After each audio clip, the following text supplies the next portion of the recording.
elections in Nigeria are over. Now it's time to see how well the campaign promises will be implemented. And this is placed alongside the expectations of the citizens. You're welcome to Big Story on Channels Television. I'm Ini John Mekwa.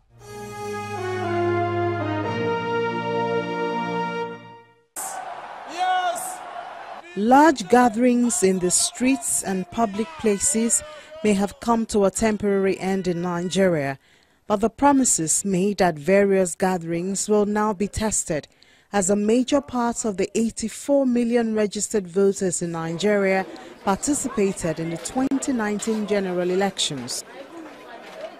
For many, the voice of the icon of the ruling party, the All Progressives Congress, President Muhammadu Buhari, resounds long after the campaigns have ended. We are doing very well in agriculture. We have stopped importation of rice, and the money we save, we are putting it in infrastructure. We will do the roads, we will do the railway, we will bring power with whatever money we can recover from the looters. The campaign promises were only a follow-up on others promised by the APC, which include to initiate action to amend the Nigerian constitution with a view to devolving powers, duties and responsibilities to states in order to entrench true federalism and the true federal spirit, to embark on vocational training, entrepreneurial and skills acquisition scheme for graduates, along with the creation of small business loan guarantee scheme to create at least 5 million new jobs by 2019, to create a social welfare program of at least 5,000 naira that will cater for the 25 million poorest and most vulnerable citizens. These promises motivated many to queue patiently and give their nod for President Muhammadu Buhari to steer the ship of Nigeria for another 4 years.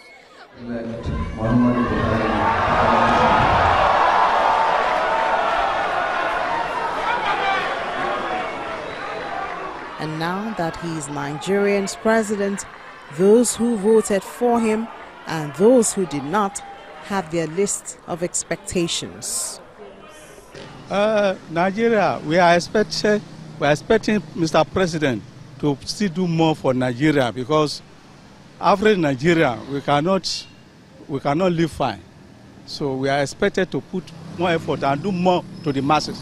To be in the interest of people, for the government to alleviate poverty, they should set up programs that empower people and alleviate poverty. The new infrastructures, the facilities, good hospitals, roads, okay, and also how do I put it, like good job opportunities for our youths, and also the need to increase salaries. There are, however, a group of Nigerians who are not so expectant about the return of the president, but they say they have accepted the will of the larger population. Ogoni cleanup. He said he has flagged up Ogoni cleanup. Today, nothing has been done. So, and the Niger Delta is feeding the country, and they are not even respecting the people that fed the country. So, I'm not expecting one single improvement in his government. If he does, we take it because it's our country. A lot of people are saying he promised light. He has not been able to give that. He promised good infrastructure. People are still saying it's still beyond 50%. Light is still beyond 50%. You should try and improve it, because the truth is, as it is now, you must set precedent for the next president that is coming. A lot of people do want him, but today he's back again, and there's nothing you can do. You have to support him also. But he should try and make sure that at the end of the next 4 years, people should be able to say, yes, we've had a president who has done well for his people that voted for him, and set the precedent for the next president that will be coming in. Persons living with disabilities are more expectant in this second tenure of the administration. This is because of the positive attention they got from his first term, when he signed the Discrimination Against Persons Living with Disabilities Act. Mr. President has won the second term in office. The bill of persons living with disabilities has been before them for a very long time. And he has come and he has sent his signature to that bill. We want the real manifestation of that bill, not only assent. We want the bill to start yield the result, what is expected of it. And that is our cry, and that's the reason why people living with disability voted in MS. Because we know by the time he comes up now, all the bill there lying on his table that they are sent to and be put into use. Yeah, those that won the National Assembly, I want to beg them that they should not forget the electorate. They cannot be there without the electorate. They should know that where they are the voice of the people they are representing. They are not there to feed up their pockets alone. They are not there to build mansions for themselves alone. They are there to make things happen. Let them make law, a law that will be of benefit to every person in Nigeria. The law that everyone will beat his chest and say, yes, I have a representative there. The law that will guide the life and properties of Nigeria. We want them to please take note of the people that really elect them. And as you see me, I'm a disabled person, a physically challenged person. So people with disabilities should please give us our own due. Sometimes we come to their gate and oh, these beggars are coming again. They shut their gates. No, we have something reasonable. Sometimes we come to them to ask something that will be done in our own community. The economy formed a major concern for Nigerians and the government in the last 4 years. The government introduced strategies such as the ease of doing business. In July 2016, the federal government inaugurated the Presidential Enabling Business Environment Council as the administration's flagship initiative to reform the business environment. This was to attract investment and diversify the economy to reduce the nation's reliance on oil. The ease of doing business is just one of the many forums through which the business community was engaged by the federal government. The engagement between the government and the private sector in the last 3.5 years, going to 4 years, was quite good, especially between the business community and the vice president. You know, the vice president is the leader of the economic team. And there is this quarterly meeting between the business community and the economic team. It served as a very good platform for communication to discuss issues of policy. And it's something that the private sector really appreciates.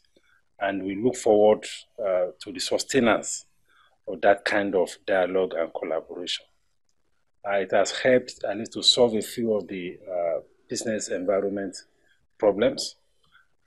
Then we also appreciate the fact that we have this Presidential Enabling Business Environment Council, PEBEC. It's also supervised by the Vice President. The intervention of that body has also been very good. And the lady managing or heading the secretariat, Jumako Duwole, has also been doing an excellent work. But having said that, there is still a whole lot more that needs to be done in terms of improving the business environment. There are very fundamental issues around infrastructure because the non-oil sector of the economy is still not performing as well as it should because of the challenges of cost of doing business arising from the situation with the power sector, which after a lot of efforts by the minister, the situation has really not changed in any material terms. Businesses are still spending quite a lot on energy. You know, we still have serious issues with logistics. Of course, we must acknowledge what the government has done in terms of trying to invest in the reconstruction of some major roads, the rail system, and so on. But when you relate that to the deficit that we have in infrastructure, it's still a far cry. So there's still a lot more that needs to be done in that area. Funding is another major issue. The monetary policy environment has not particularly been supportive of a low interest rate regime. So the cost of funds has been an issue. The tenure of fund remains an issue. Access to fund remains an issue.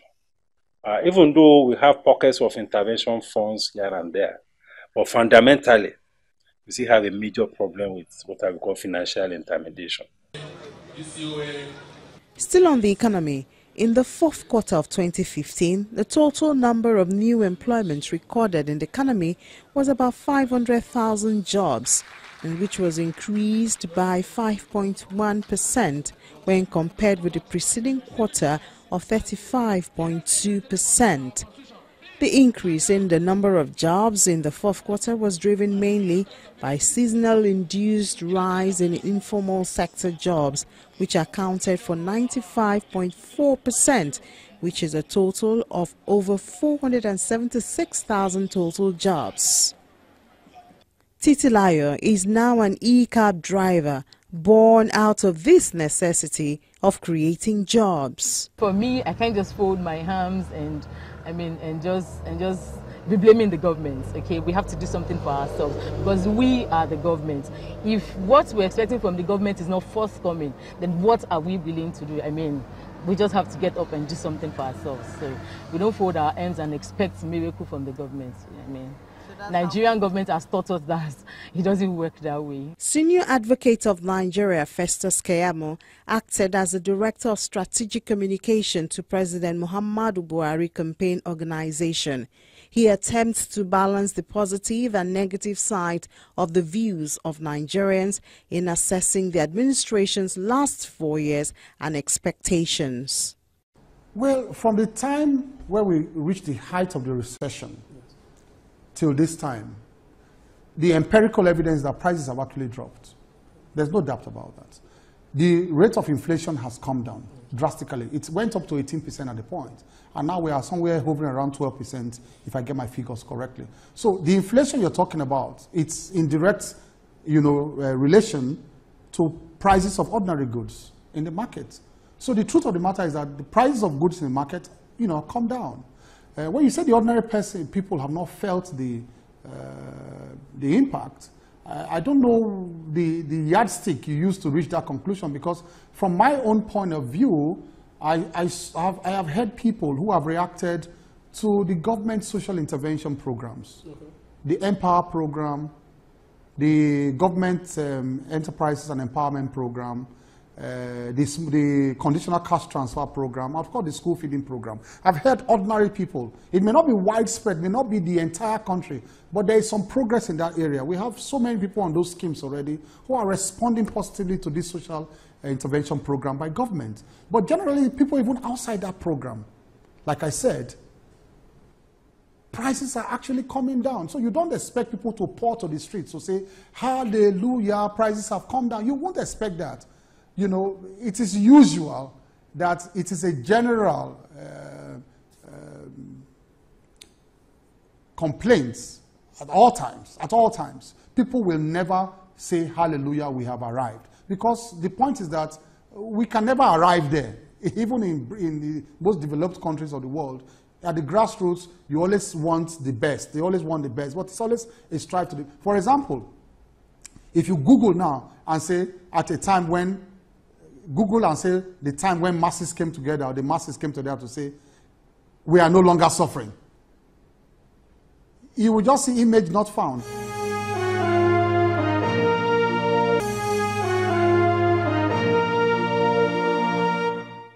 The business community in Nigeria truly applauds this administration for some progress made so far, as well as the efforts to keep the communication line open with the business community. However, others say constant communication should go beyond interactions with the business community. According to the coordinator of Wole Soyinka's Center for Investigative Journalism, Motunrayo Alaka, she believes that efforts towards development of the country would be appreciated even more if citizens are carried along. I would summarize all of the expectation in one statement, which is the fact that the people have to be at the center of governance. The people have to be at the center of governance in terms of planning of programs, in terms of the execution of programs, in terms of the content of the program. The people have to be at the center of it, and the people need to know that they are at the center of it. So then I'll go to specifics. Now, for instance, for communication, I think that this government lost the communication war for the last 4 years. Reason being that they did things the people did not even know they did. The people did not even know how those things affected them, what to expect from their government. We generally just had a silent president. All of almost 4 years, President Muhammadu Buhari held one media chat, all of 4 years. He spoke to us before he was elected, so we know that he can speak, but somehow he went silent for almost 4 years. And a lot of times the people heard their president speak from outside the country. Some have argued that the vice president was speaking. Well, the vice president is not the president of the Federal Republic of Nigeria.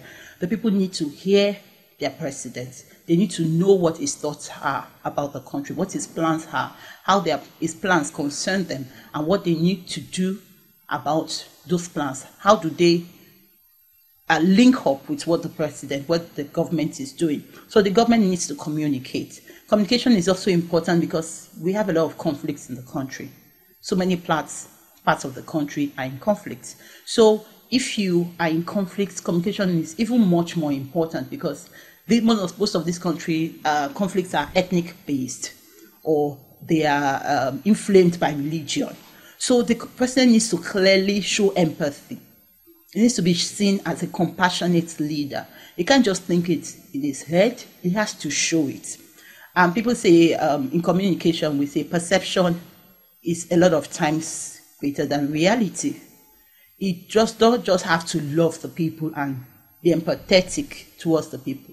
The people need to see it. He has to be seen as compassionate. He cannot not comment on one killing and comment on the other. He cannot just have things he's doing at the back of the stage. People need to see in the front stage what their president is doing about the security of their lives. So for me, I'll say communication is really critical, not just to show us what you're doing. Some other demands are in line with what many have tagged restructuring of the country. They say that for a meaningful change in the country to occur, the costs of running the country has to be reviewed. I believe that the president, the governor, the president, vice, the governor, the deputy governor, and maybe local government chairman, they can be given salary. Let others be on part-time basis. Legislators should be on part-time basis. In fact, there should be a law in this country that if you are not a teacher, you are not doing anything reasonable, you don't have a profession, you have no business in politics. Because they see politics as a source of livelihood. And that's why they must kill to get an office. So if you have a type of system where a politician is a teacher, is a lecturer, is an engineer, is a market woman, is a market man, is a this and that, and has another profession, and goes to legislate once or twice in 1 month, and is given allowance, it will stop the issue of nonsensical, idiotic personal allowance, assistant allowance, kitchen allowance, toilet allowance, bedroom allowance. Yep. The conversation can hardly be concluded without a look at the security of the country. From its inception, the administration was saddled with various forms of insecurity in different parts of the country, from issues around Boko Haram insurgency, which Amnesty International says has killed more than 27,000 people and left about 1.8 million homeless in northeast Nigeria since 2009, and this has triggered a humanitarian crisis in the wider region. This is apart from the challenge of the farmers and herdsmen clash. There was a recovery stage, stabilization stage, by sacking all those bandits, they call insurgents, off our territory and removing their flags from villages. Having done that, that was like stabilizing. Then we were able to restore some measure of confidence in people, and people went back home. But beyond that, I don't think we've done much more. There is still recurrence. There are still things that have happened before happening. Take, for example, the issue of the Dapchi girls. The issue of the Dapchi girls simply meant there were no lessons learned from the issue of the Chibok girls. We should have had lessons learned, what you can call process assets. What exactly happened? How did the Chibok girls get stolen? How did the Chibok girls get, how do I say it now? Is it stolen or kidnapped now? I don't even know. But how did it even happen? What were those areas that were exploited by these insurgents to make the Chibok saga a success? And what can we do about those areas so that we don't see a reoccurrence? And having done that, what do we begin to do from what we have learned to similar areas that have similar, what you call peculiarities with government girls secondary school Chibok? There are a lot of pockets of conflict areas, call them flashpoints. Of late, Birnin Gwari came on board, and we are seeing a situation where you are actually notching one head up and 6 more are springing up. And the reason is simply because we have not been able to handle situations in ways that will put the fear of God in the perpetrators. So you see, the way we handle situations makes the perpetrators both active and future aspiring, bolder. Yes, that's what is happening in Birnin Gwari. They've just become bolder and are taking a cue from what happened in Benue.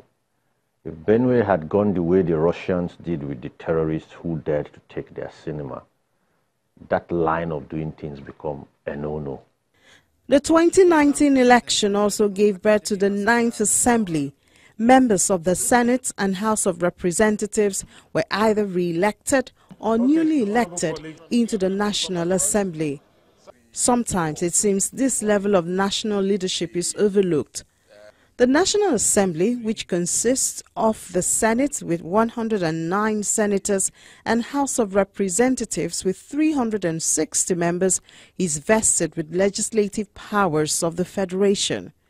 Both chambers basically have to coordinate jurisdiction, meaning they do the same job. It goes further in Section 4, subsection 2 of the Constitution to state that the National Assembly shall have power to make laws for the peace, order and good governance of the Federation with respect to any matter included in the exclusive legislative list. Legislature are the direct representatives of the people, meaning that when the people have issues, they should be able to reach their legislature first. Most of our legislators, they stay in Abuja. They do not go back to their constituencies. They do have a fund to run an office that is supposed to reach out to the people, galvanize the people, solve problems, make laws that enable the people do better. But what we found is that laws about electoral bill and the rest, those are the ones that see the light of it. Those are the ones they push. They push laws that favor them, not necessarily laws that favor the people. But when the people know better, and the media can help in this regard, the people begin to push their legislatures. They begin to ask. Imagine if there is a media blast for a week on checking if legislatures ever go to their communities. Vox Pop, just go on the road and ask, when last did you see your representative? When last did, and people say, no. Do you know their office? No.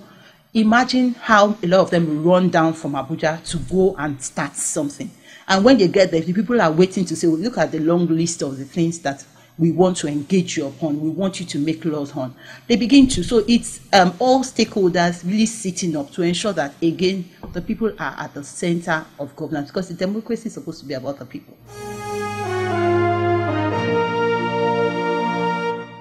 The new life of this administration begins. In about a year from now, Nigerians will certainly list the promises and place them side by side with their expectations. Well, that's our story for this episode of the program. Thank you so much for watching. I'm Ini John Mekwa.